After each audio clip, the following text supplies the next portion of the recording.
বৃশ্চিক রাশি লগ্ন এই ২০২৬-এর ফেব্রুয়ারি মাস থেকে কি করলে বেটার কিছু লাভ করতে পারবেন সেটাই এবার আলোচনা করব। দেখুন, গ্রহের প্রতিকূলতা তো আছে। আমি বারবার আমার লং ভিডিওতে বলেছি যে এই বছরটা বৃহস্পতি রাশি লগ্নের মানুষদের অনেকটা সিনেম্যাটিক উত্থান, মানে ১ম দিকে একটুখানি, মানে ১ম দিকে চাপের মধ্যে দিয়ে যেতে বছরের মিডল থেকে পরিস্থিতি পরিবর্তন হতে শেষের দিকে একটা বড় উঠছে কিন্তু। তো এক্স্যাক্টলি কি করতে হবে? প্রথমত হচ্ছে অষ্টম বৃহস্পতির দোষ কাটাতে প্রতি বৃহস্পতিবার শ্রী বিষ্ণু নারায়ণ বা সাই বাবার মন্দিরেও যাওয়াটা দরকার আছে। কারণ সাই মন্দির, সাই বাবা একটা খুব জাগ্রত একটা,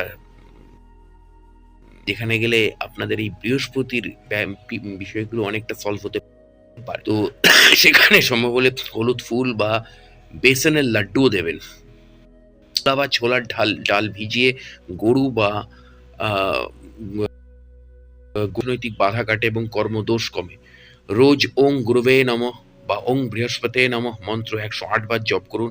শিক্ষক, গুরুজন এবং বয়োজ্যেষ্ঠদের সম্মান করুন। তাদের মনে আঘাত না দেওয়াই ভালো বৃহস্পতির সেরা প্রতিকার। এরপর হচ্ছে পঞ্চম শনির শান্তির জন্য সারা বছর অর্থাৎ প্রতি শনিবার সন্ধ্যায় হনুমান চালিসা বা শনি চালিসা পাঠ করুন।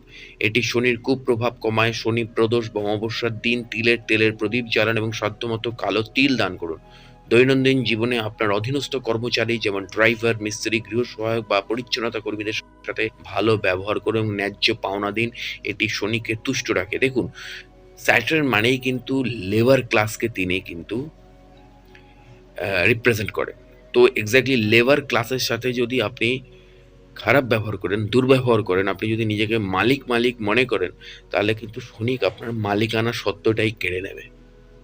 তো এক্স্যাক্টলি সেই কারণে মালিক না ভেবে লেবার ক্লাসের সাথে লেবার মতন, মানে আপনি নিজেও লেবারের মতনই আচরণ করুন, নিজেও নেমে আসুন ওইখানে।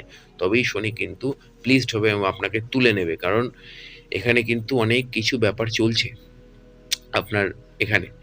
রাহু, কেতু এবং স্বাস্থ্যের প্রতিকার যেটা হচ্ছে মানসিক উদ্বেগ এবং ভয় কাটাতে মা দুর্গা, মা কালীর শরণাপন্ন হতে পারেন। দুর্গা কবচ বা চণ্ডী পাঠ শুনলে বা পড়লে মনের জোর বাড়তে পারে। কেতুর প্রভাবে কেরিয়ারের বাধা এলে গণেশজির পুজো করুন বা মন্দিরের দুর্বা ঘাস দিন। রাস্তার কুকুরদের বিস্কুট বা খাবার দিন। আহত পশু পাখির সেবা করুন। এতে কেতু দোষ কাটে। প্রতিদিন অন্তত ১৫ থেকে ২০ মিনিট খোলা জায়গায় হাঁটুন বা ধ্যান করুন। এটি রাহুর নেতিবাচক প্রভাব ও মনের অস্থিরতা কমায়। ২০২৬ সালটি বৃশ্চিক রাশি লগ্নের জাতকদের জন্য একজন কঠোর শিক্ষকের মতো। প্রথম ৫ মাস কঠিন কর্মফল, আত্মবিশ্লেষণ এবং পরিবর্তনের প্রয়োজনীয়তা মনে করিয়ে দেবে। পরের ৭ মাস যারা এই পরীক্ষায় উত্তীর্ণ হবেন তাদের জন্য দৈব আশীর্বাদ